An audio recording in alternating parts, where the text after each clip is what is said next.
40 দিনের মধ্যে গোপন অঙ্গের লোম পরিষ্কার না করলে ইবাদত কবুল হয় না, এ কথা কতটুকু সত্য?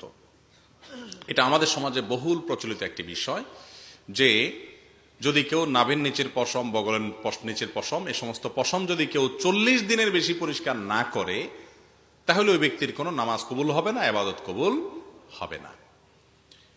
আসলে কি তাই? এ ব্যাপারে একটি হাদিস সহিহ মুসলিম বর্ণিত আছে। আনাস রাদিয়াল্লাহু তাআলা বর্ণনা করেছেন নবী করিম সাল্লাল্লাহু আলাইহি সাল্লাম থেকে। তিনি বলেছেন, ওয়াক্কিতা লানা, আমাদের জন্য নাভির নিচের পশম ইত্যাদি এগুলো ফেলানোর সর্বশেষ সীমানা নির্ধারণ করে দেয়া হয়েছে 40 দিনকে।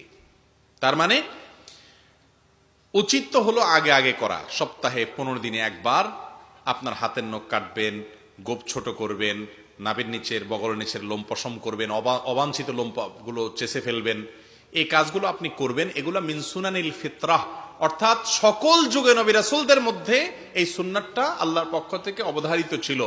এটা প্রকৃতিগত সুন্নাহ, সৃষ্টিগত সুন্নাহ। মানুষকে এভাবে সৃষ্টি করেছেন এগুলো শরীরে বাড়ে, সেজন্য এগুলো কমাতে হয়। এটা আল্লাহর সুন্নাহ, আল্লাহ তাআলা এটা করার নির্দেশ করেছেন, সমস্ত নবীগণের সুন্নাহ এটা।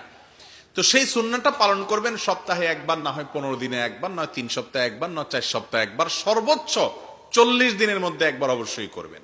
40 দিন যদি পার হয়ে যায় তারপরেও না করেন, অর্থাৎ এই পশমগুলো বড় হয়ে গেছে, 40 দিন পর্যন্ত চাষেন নাই, তাহলে সেক্ষেত্রে নখ বড় হয়ে গেছে, 40 দিনে বেশি হয়েছে, তাও আপনি কাটেন নাই, এরকম যদি হয় তাহলে সেক্ষেত্রে আপনি গুনাহগার হলেন। কারণ হাদিসে নবী করিম সাল্লাল্লাহু আলাইহি সাল্লাম 40 দিনের মধ্যে এটাকে কাটার নির্দেশ করেছেন, 40 দিনকে চূড়ান্ত সীমা নির্ধারণ করেছেন। অনেক উলামা ইকরাম বলেছেন এটা কাটাটা ফরজ ওয়াজিব না, তবে উত্তম, 40 দিনের পরে গেলে সেটা উত্তমের খেলাফ হবে।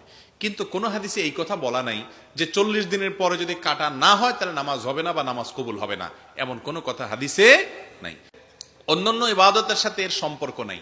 তবে হ্যাঁ, নখ বড় হয়ে গেছে, সেখানে ময়লা ঢুকে এমন ভাবে জমে শক্ত হয়ে বসে গেছে যে পানি ঢুকে না নখে, তাহলে সেক্ষেত্রে সেটা কারণে উযু হবে না, উযু না হওয়ার কারণে নামাজ হবে না, এরকম যদি হয় সেটা ভিন্ন কথা।